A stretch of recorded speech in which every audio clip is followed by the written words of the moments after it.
अरिया मावा की डलिया बैठल चिड़ैया बोले हो राजू घरवा सजना अइहे हो राजू घरवा सजना अइहे हो सभावा बैठल बेटी के पापा रोवे हो राजू बेटी सपनवा भैली हो राजू बेटी सपनवा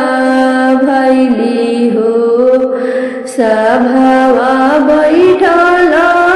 बेटी के चाचा रोवे हो राजू बचिया सपनवा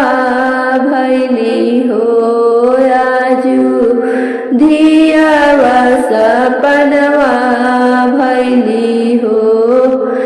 चुप रहो हमार पापा हो राजू पापा सुचितवा भैल हो राजू पापा सुचितवा भैल हो चुप रहो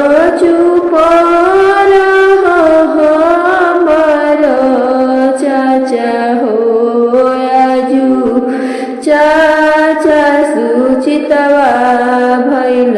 हो राजू चाचा सुचितवा भैल हो दुआरे बैठल बेटी के भैया रोवे हो राजू बहिनी पराया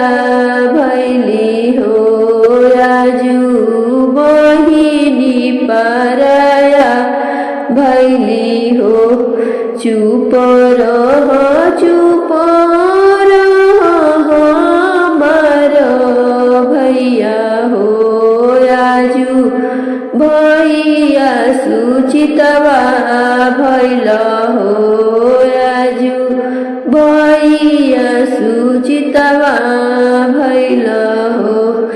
अरिया मावा की डलिया बैठल चिड़ैया बोले हो राजू घरवा सजना अइहे हो आजू